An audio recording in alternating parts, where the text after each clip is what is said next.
I used to believe family was about love. Turns out, in mine it was about leverage. Growing up, I was the responsible one. That's what they called me. My real name is Daniel, but in my house, I may as well have been named, "Can you help with this?" Or "We're counting on you."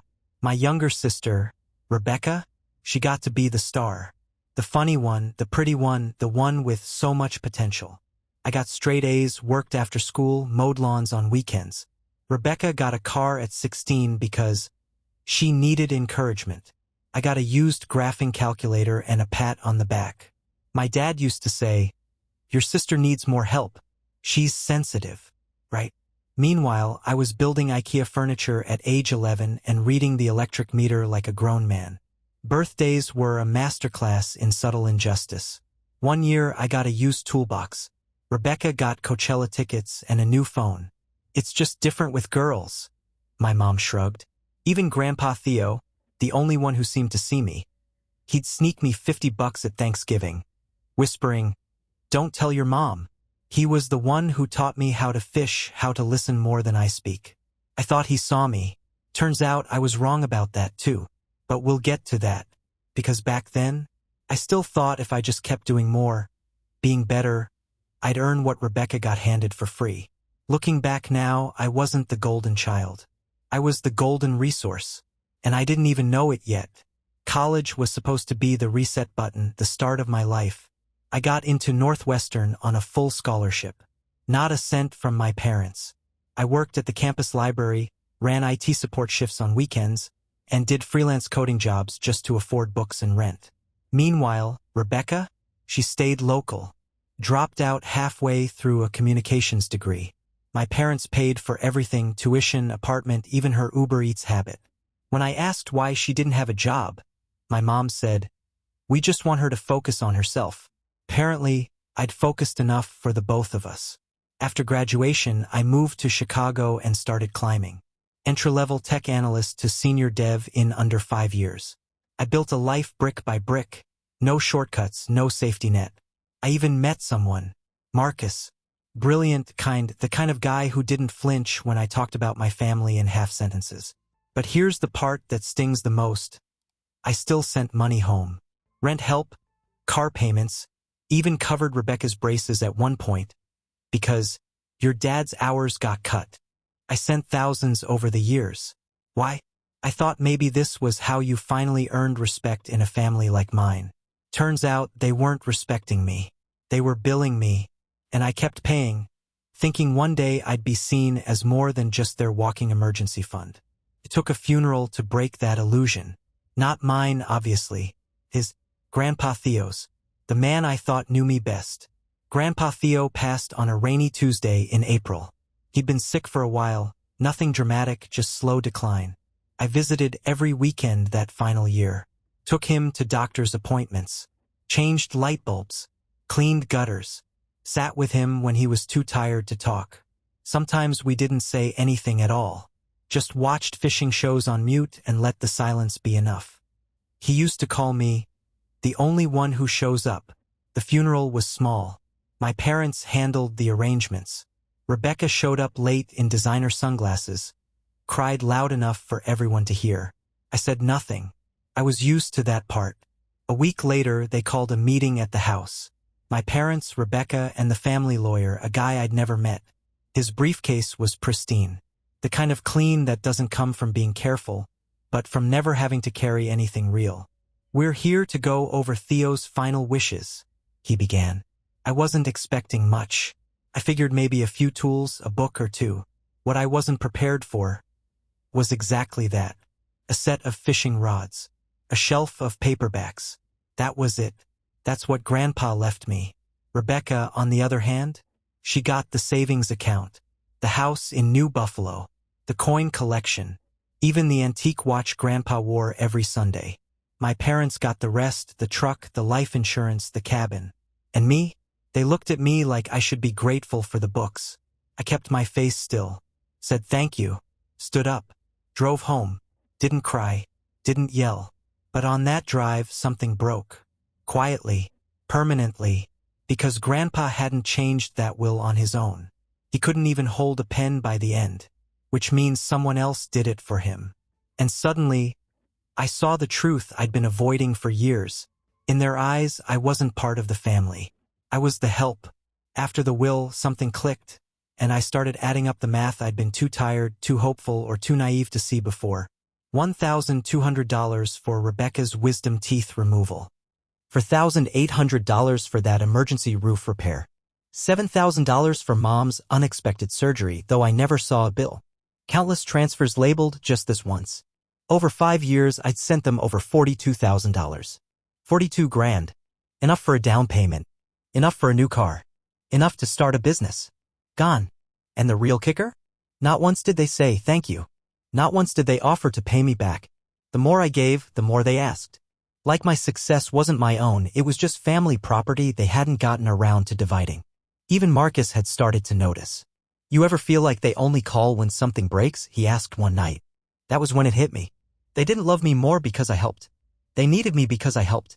And needing someone is not the same as respecting them. With a few therapy sessions under my belt and Marcus in my corner, I said it out loud for the first time. This is financial abuse. I expected the room to shrink. Instead, it opened up. Because once you name the manipulation, you see it everywhere. And I saw it in every Venmo request, every guilt trip voicemail, every we didn't know who else to call. It wasn't help anymore. It was extraction. And the next time they came asking, I answered.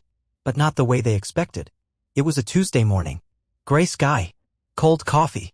Same inbox full of family drama wrapped in exclamation points. This time, Rebecca had accidentally overdrafted her account again, needed $900 to avoid fees. The same woman who inherited a summer home was now asking me to cover her rent in a city I didn't live in for a life I wasn't part of. I didn't get mad. I didn't even sigh. I just opened a new message, typed 5 short paragraphs, and hit send. Subject, moving forward. Hi all. After a lot of thought, I've decided I can no longer offer financial support. This includes help with rent, bills, education costs, or any personal emergencies. I've supported our family in good faith for years. That's over now. Please respect this boundary. I won't be responding to future requests. Daniel. No drama. No justifications. Just the facts. Then I blocked their numbers. Every single one. Parents. Rebecca. Even the landline at their house. I shut it all off. And the strangest thing? Silence never felt so peaceful. For about 5 days.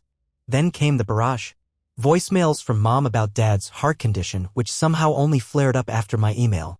Texts from cousins I hadn't heard from since high school. How can you abandon your family like this? Even a handwritten letter from my aunt with phrases like, after all they've done for you, and your grandfather would be ashamed. Except, of course, Grandpa's will had already told me exactly what he thought. Then came the final act. A family intervention. They showed up at my building. All of them. Parents. Rebecca. My uncle. Even my third cousin Denise, who once borrowed my Game Boy and never gave it back. They stood there in my lobby like some twisted jury, and for once I didn't freeze. I walked right past them. Because I already had my verdict. And I was finally ready to deliver it. I didn't say a word when I passed them in the lobby. Just walked toward the elevator like they weren't there, the same way they treated me every time I wasn't needed. But Rebecca, of course, had to make it a scene. Dan, seriously? You're really gonna ignore your own family? I turned slowly. Not angry. Just done. You mean the same family that cut me out of Grandpa's well after I changed his bedpans for 6 months? Her mouth opened, then shut. Mom jumped in. That wasn't up to us. He made his choices. I nodded. Right? And now I'm making mine. Dad stepped forward, arms crossed like that still meant something. You think you're better than us now? Just 'cause you live in the city and date some guy with a fancy job. I almost laughed. Not because it was funny, because it was exactly what I expected. A cheap shot instead of an apology. You're right, I said. I'm not better. I'm just done. And before you twist this into another guilt trip, let me say it plain. You chose to erase me from the will. So now I'm claiming what's mine. This is my inheritance, the right to say no. The right to keep what I earn. The right to stop financing people who only remember I exist when their bills are due. Silence. For the first time in my life, they had nothing to say. I gave you 10 years of help, I added. You gave me a box of fishing lures and used paperbacks. So let's call it even. Then I turned and walked away. No tears. No yelling. No begging to be seen. Just a quiet, final goodbye, the kind they couldn't ignore, because this time it came with consequences. I knew they wouldn't take it well. What I didn't expect was how fast they'd go from guilt to war. It started on Facebook of all places. Rebecca posted a photo of us as kids. One where I'm hugging her after she'd scraped her knee, with a caption that read, "Funny how some people forget where they came from once they make it. Money doesn't buy character." A few likes, a few vague comments. Then the floodgates opened. A cousin chimed in. "He's always acted like he was above the rest of us. One of my mom's church friends. So sad. I thought he was raised better than that." I hadn't even responded, and I was already the villain in a family drama they were scripting in real time. Then came the messages. DMs from relatives I hadn't spoken to in years, asking why I was hurting my parents, why I was letting Marcus control me, why I was so cold now. Cold. Funny, coming from people who never once asked how I was doing while I was sending thousands to fix their homes, their teeth, their lives. They wanted me to be the bad guy, and I let them, because sometimes being the villain in their story is the price you pay to become the hero in your own. So I tightened the filters on every platform. Blocked, muted, filtered. And when Rebecca tried to email me screenshots of people dragging my name, I sent back 2 words. Not interested. It wasn't just a digital detox. It was self-respect, hard-coded. And in the stillness that followed, I found something I'd never had before. A life that was actually mine. You'd think the hard part was over once you cut them off. It's not. Turns out, silence is its own kind of echo. And even when the calls stop, the guilt still whispers. Holidays hit different. Birthdays come and go with no calls, no texts. And somehow, even knowing what they did, part of you still wonders if you were too harsh. That part doesn't speak loud. Just enough to keep you up some nights. Marcus noticed. "You okay?" he asked one night, as I stared at a blank TV screen like it owed me an apology. "Yeah," I said, then added, "No idea." He didn't try to fix it, just sat beside me, hand over mine, and said, "You're allowed to miss people who hurt you. Doesn't mean you were wrong to walk away." That helped more than he knows. A month later, we moved into a new apartment. Not huge, but quiet. South-facing windows. Enough space for peace. I bought furniture without thinking about whether my mom would approve. Picked out paint without picturing Rebecca's commentary. For once, I wasn't making choices based on someone else's reaction. I even started saving again. Actually saving, not setting money aside to be funneled into another guilt-ridden emergency. And little by little, the weight started to lift. I took Marcus on a weekend trip to Seattle. We drank overpriced coffee and stood in the rain without umbrellas like idiots. It was the first time in years I felt young again. Even started working on a business plan, consulting for nonprofit tech infrastructure. Marcus called it revenge via financial independence. I called it finally doing something for me. Then something unexpected happened. My aunt, one of the only people who hadn't picked a side, emailed me. "I see what they did," she wrote. "You deserved better. I just wanted you to know not everyone's fooled." It was one line, but it mattered. And that was the beginning of something new. Not a full reconciliation, but the first crack in a wall I didn't even know could come down. I almost didn't believe it when I heard. Rebecca, with a job, a real one, not a weekend side hustle, not a helping out at a friend's boutique kind of gig. A full-time position, customer relations for some mid-tier lifestyle brand in Michigan. Marcus read it out loud from her LinkedIn. Passionate about authentic connections and empowering consumer experiences. He quoted, raising an eyebrow. Did she accidentally apply to the right company? I didn't comment. I didn't laugh. I just stared at the screen a second longer than I needed to, because deep down, felt like something had shifted. According to my cousin, the one who secretly sends me updates like we're trading intel, Rebecca had been forced to find work after my parents couldn't help her as much anymore. Apparently, Dad picked up a part-time job at a garden center. Mom started baking and selling at church fairs. They were adjusting. The parasite had lost its host. And suddenly, everyone had to learn how to walk on their own legs. Poetic, really. I didn't reach out. Wasn't tempted to. But I'll admit it. I watched her career progress like someone tracking the weather. Curious, cautious, detached. She even got promoted. And no, I didn't clap, but I did smile. Because what they used to call heartlessness, I now saw as boundaries. What they once mocked as selfish, I now called survival. And quietly, the life I'd built in the silence they left behind started getting louder. It started with a message from my cousin, Tanya. The same one who used to send birthday cards with glitter I'd be cleaning off my floor for weeks. Hey, just wanted to say I'm proud of you. A lot of us saw what happened, we just didn't know how to speak up. Attached was a photo. My parents, at a church fundraiser. Smiling but older. Smaller somehow. It hit different. Not regret exactly, but something close. Like watching strangers wear the faces of people who once raised you. Then came the letter. A real one. Envelope. Stamp. My dad's handwriting, shaky, uneven, still in all caps like he never outgrew blueprint drafts. Hope you're doing well. We've been figuring some things out. If you ever want to talk, the door's open. No expectations. No expectations. That line stuck with me.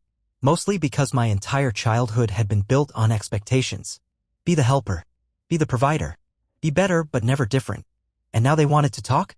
Marcus found me rereading the letter for the third time. Thinking of replying, he asked. I don't know, I said. I don't hate them. But I don't trust them either. You don't have to trust them to hear them out, he said. But you also don't owe them that. That's what made it click. For once, this wasn't about what I owed anyone. It was about what I chose. So I did reply. Short, measured, honest. I'm open to a conversation. But only if it's about the truth. No guilt. No spin. No history rewrites. They agreed. And we scheduled a call. Not a reunion. Not forgiveness. Just a first step. On my terms. Finally, the call was scheduled for Sunday at 3 p.m. I didn't pace. I didn't rehearse. I just sat there with Marcus beside me on the couch, laptop open, Zoom window waiting. Clean shirt, calm heart. They logged in late, of course. My parents, side by side in their dining room. The same wallpaper behind them I used to stare at during family dinners while Rebecca got second helpings and I got told to be patient. Hi, sweetheart, my mom started. Let's keep it honest, I said, cutting straight through the softness. I'm not here to be called sweetheart. I'm here because you reached out. So say what you came to say. Dad cleared his throat like he was about to deliver a eulogy. We made mistakes, he said, his voice gravelly.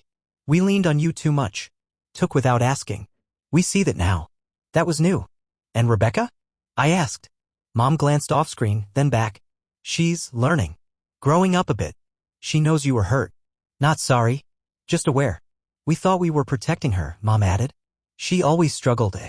No, I cut in. You weren't protecting her. You were enabling her. And using me to fund it. Don't wrap it in parenting. Just call it what it was. Dad nodded slowly. You're right. Simple. Heavy. Then Mom asked the question I didn't expect. Do you hate us? It sat there like static. No, I said. But I don't trust you either. That takes time.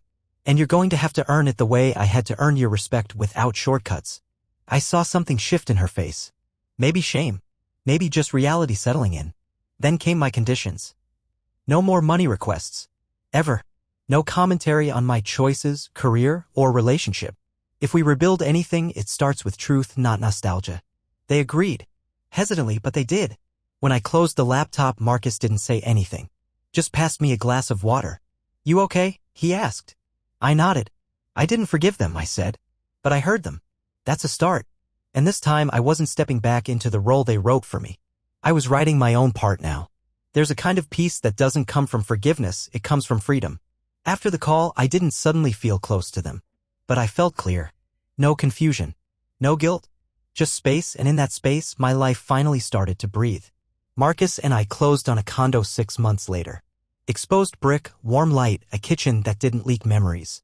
I bought a desk that didn't wobble and a chair I didn't need to earn approval for. My consulting business picked up, too, nonprofit tech and infrastructure just like I'd planned. Quiet work. Good work. The kind that builds foundations instead of illusions. One day I got an email from a small charity in Detroit. The director said, "We heard about you from someone who said you build things the right way." That was it. No referral bonus. No name drop.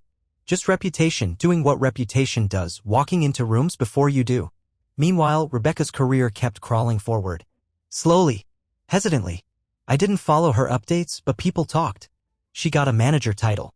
Then a lateral move. I'm not rooting for her downfall, but I'm not clapping either. Mom sends birthday cards now. Generic, but signed. Dad forwarded me a picture of the old fishing shed he's finally fixing up. No ask for help. Just a picture. It's something. But the truth is I don't need them to change. They already gave me what I needed unintentionally. See, they handed me my inheritance. Not the cabin, not the coins, not the trust fund that skipped me. They gave me the quiet fire. The knowledge that I could build a life, not in spite of their neglect, but because of it. And that's revenge they'll never see coming. Because I didn't need to prove them wrong anymore. I just needed to keep proving myself right. It didn't happen all at once. First it was a Facebook reaction, a heart on a photo of Marcus and me at a community fundraiser. From an uncle who hadn't spoken to me since the inheritance drama. Then a DM from my cousin's husband. Hey man, I always respected how you handled things. Rebecca still. Rebecca. Just saying. And then the weirdest one, a text from my mother. Saw your name on the nonprofit newsletter. Proud of you. Proud. That word used to feel like a carrot on a stick. Something I had to chase with straight A's, scholarships, career moves. Now it just felt late. But I let it in. Not because I needed it, but because I was no longer building a life on top of someone else's silence. I'd stopped waiting for them to show up. That's what made their slow return easier to tolerate. I didn't need it. I could hear their apologies without craving them. I could read between the lines and still stay standing. Rebecca reached out last. Email. Subject line, can we talk? No hello. No emojis. Just 2 paragraphs about how she was working on herself and finally understanding some things. I didn't reply. Not because I was angry, but because healing doesn't always mean reconnection. Sometimes the most powerful thing you can do is nothing. Let the silence answer for you. Because while they were circling back, trying to make things feel normal, I was already living something better. A life where I chose who had access. A life where the word family meant presence, not pressure. And for the first time, their approval felt smaller than my peace. It wasn't planned. Marcus and I were visiting friends just outside the suburbs, and on the way back, traffic nudged us off the main route. One detour, one right turn, and suddenly there it was. The house. My childhood home. Same beige siding. Same cracked driveway. Even the wind chimes by the porch were still there, tangled and silent. I pulled the car over. Just sat there, watching. It looked smaller than I remembered. Not just in size, in presence. The yard felt overgrown. The windows dull.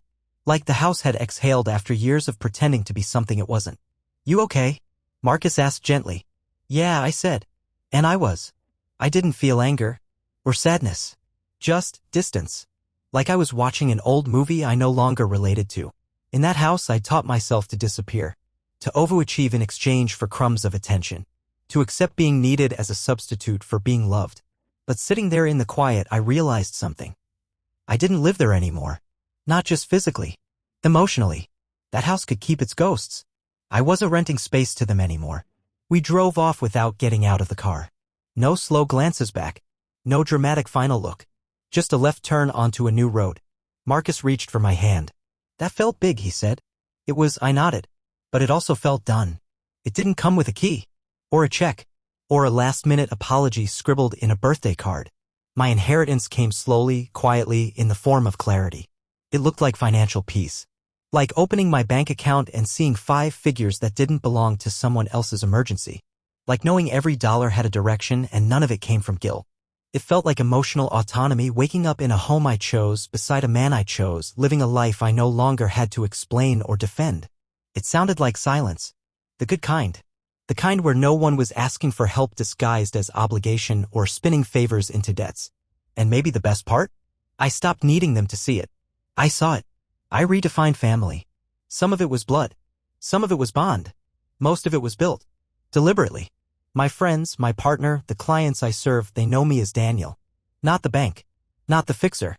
Not the good son who never got tired. Just me. 1 year after that call with my parents, I got a short envelope in the mail. Inside was a card. We're proud of the man you've become. Mom and Dad. No money. No requests. Just that. I didn't frame it. Didn't even reply. I just filed it away under things I don't need to carry. Because the truth is, I already got my inheritance. It's called freedom. And I earned every inch of it.